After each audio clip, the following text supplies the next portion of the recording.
예, 우리 사회는 지금 많은 문제를 안고 있습니다. 최근 집값이 올라가지고 부동산 문제도 상당히 여러 사람을 어렵게 하고 있고요. 특히 청년 실업이라든가 고용 문제도 심각합니다. 그리고 최근 들어서는 사회 계층 간의 경제적 격차도 많이 벌어져 가지고 이것들도 참 우리가 해결해야 될 과제들입니다.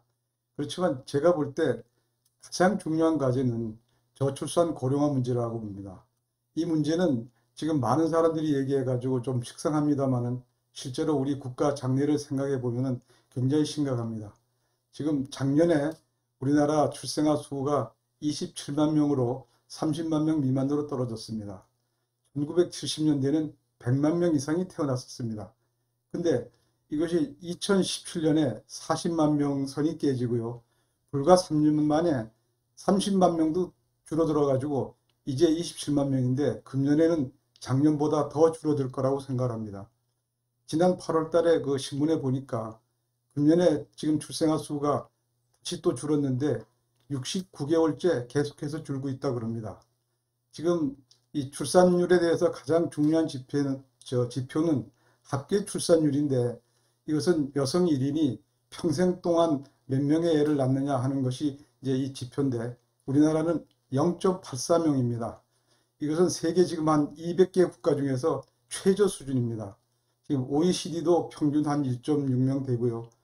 세계에서 가장 고령화 국가라고 하는 일본도 1.42명이라 그러는데 우린 작년에 0.84명이고 금년에는 지금 0.8명도 또 깨질 거라 그럽니다.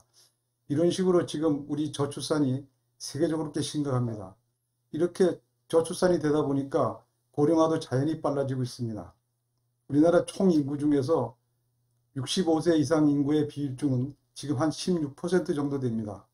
일본은 몇 명인가 하니 최근에 한 29% 정도 되는 세계 최고령 국가입니다. 근데 이와 같은 이 저출산이 계속 지속이 되면은 2025년에는 20%, 즉 전체 인구의 5분의 1 정도가 이제 노인이 되는 나라가 되고요. 그리고 2045년에 가면은 이 노인 비중이 37% 정도 돼서 지금 세계 최고령 국가인 일본을 추월한다 그럽니다. 그렇게 되면 2045년 이후에는 우리나라가 세계에서 가장 노인이 많은 국가가 됩니다. 그리고 2050년경이 되면 지금부터 한 30년 후가 되겠는데요. 그렇게 되면은 이 노령 인구의 비중이 한 40% 돼가지고 전체 인구의 40%가 노인이라는 지구상에서 누구도 경험해 보지 못한 그런 아주 이 고령 국가가 될 거라고 생각하고 있습니다. 이렇게 우리나라가 이제 급속히 고령화가 되면은 우리가 짐작할 수 있는 바와 같이 여러 가지 면에서 이제 국가 사회적으로 부장이 많아질 겁니다.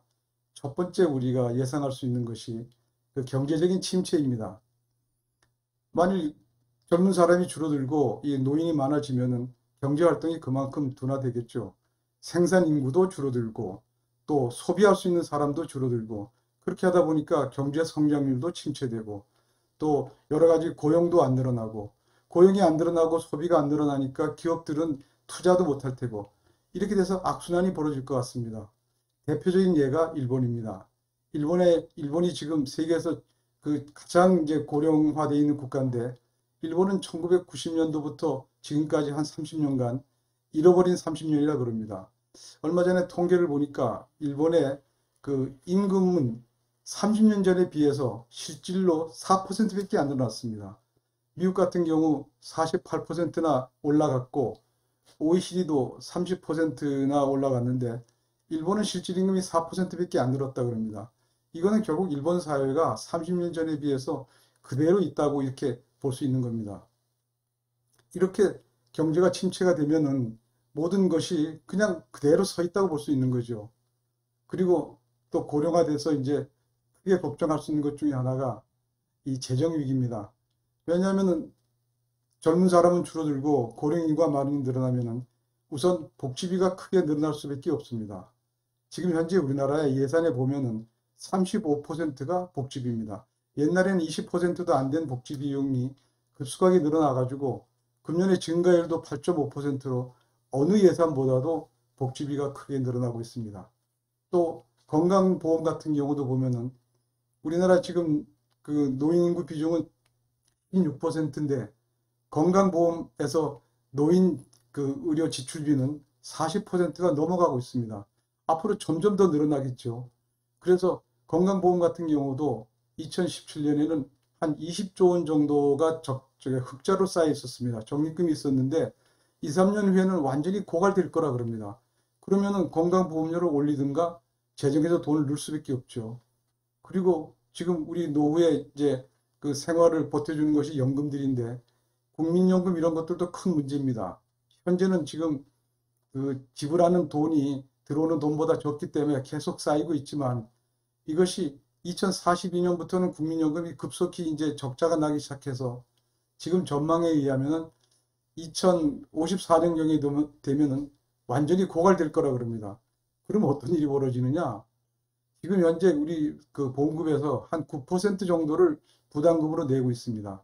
이 부담금이 그동안에 특단의 그 개혁이 없으면은 30% 국민연금이 이제 유지가 되려면은 30% 정도 내야 된다 그러는데 그게 과연 감당할 수 있겠느냐. 그때 되면은 그 재정에서 돈을 넣거나 그렇게 될 겁니다. 또 지금 문제가 되고 있는 것이 국민연금뿐만 아니라 공무원이라든가 군인연금들도 지금 노령화되면서 적자가 계속 커지고 있습니다. 이 두 연금들은 이미 적자가 나가지고 그 국가에서 세금으로 지금 넣고 있습니다. 이 돈들이 계속 늘어날 전망이죠. 특히 이 정부 들어가지고는 공무원을 증원을 많이 했기 때문에 이것도 굉장히 부담이 될 겁니다. 또 사학연금 같은 경우도 그 사립교원 선생님들도 이제 몇 년 후면은 또 적자가 되기 시작합니다. 그럼 이 돈도 결국은 또 국민의 세금에서 넣어야 될 텐데 이 모든 것들이 계속해서 이 적자 요인이 되는데 세금 낼 사람은 줄고 쓸 돈은 복지비라든가 연금 이 재정을 메꾼다든가 이런 것들이 늘어나는데 이 문제들을 해결하기 위해서는 이 국가 부채 문제가 굉장히 심각할 거라고 보고 있습니다. 지금 정부는 이제 보면은 그동안에 우리가 국가 부채 비율이 지금 현재 GDP의 한 50%밖에 안 됩니다. 그래서 국제 비교를 해보면 다른 나라보다 낮기 때문에 아직은 안심할 만한 크게 걱정할 단계가 아니다. 이렇게 얘기를 하고 있습니다만은 제가 볼 때는 이거 결코 안심할 수가 없습니다.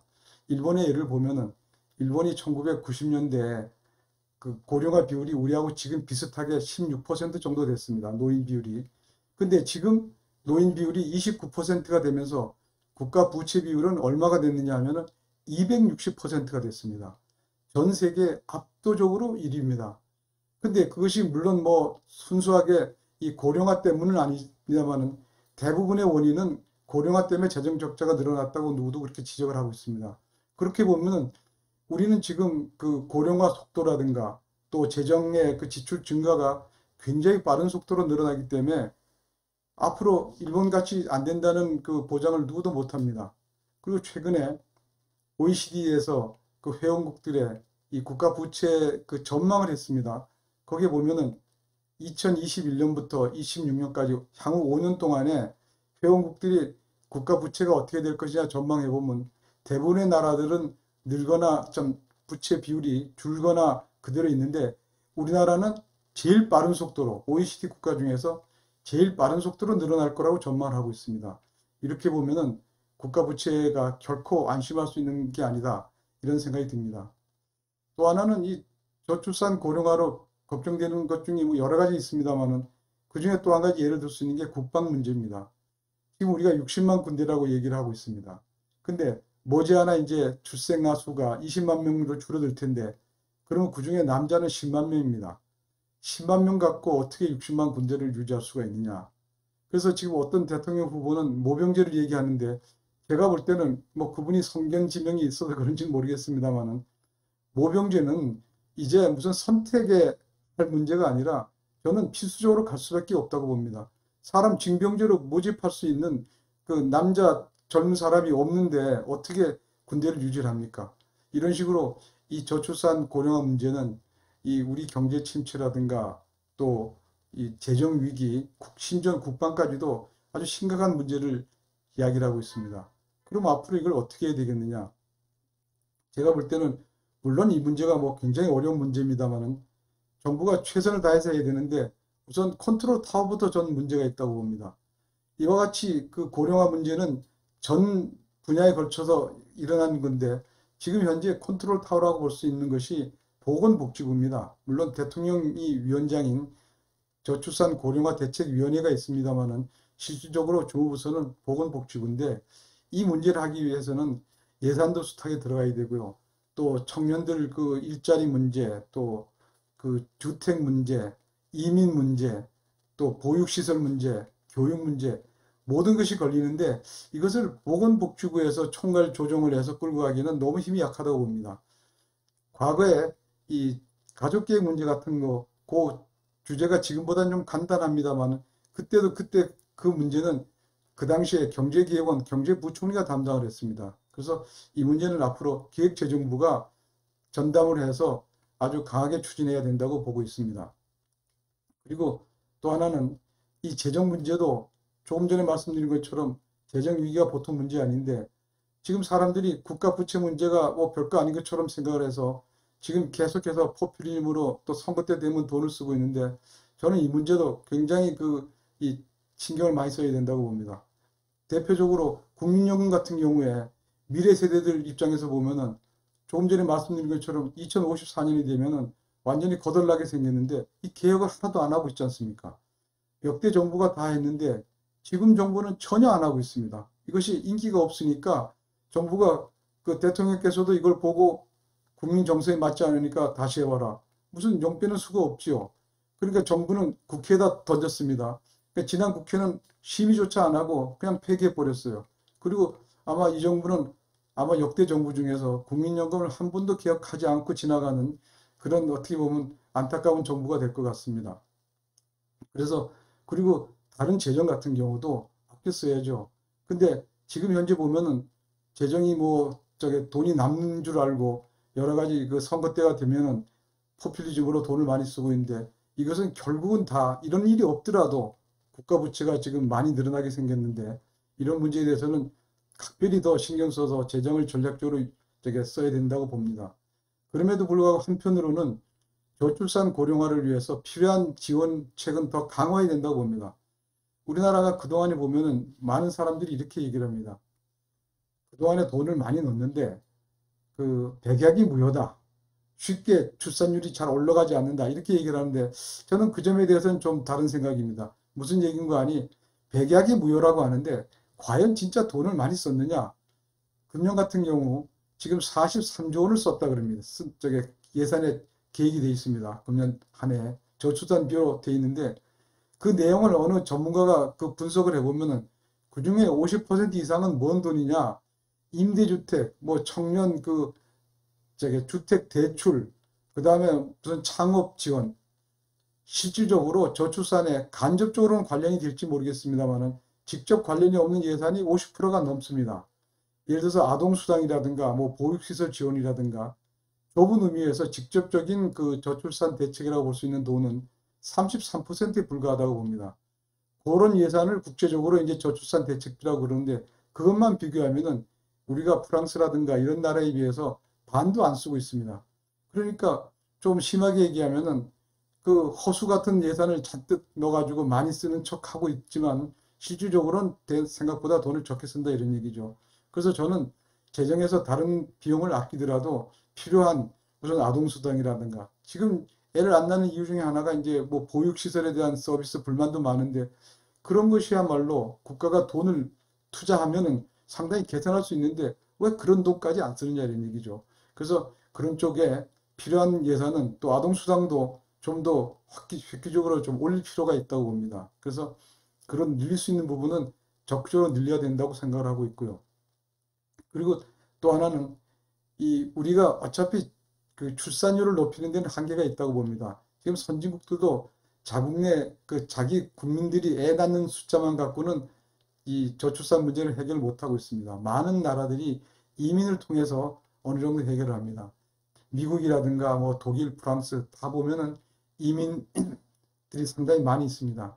근데 그동안에 보면은 일본이 상당히 그 폐쇄적이었어요.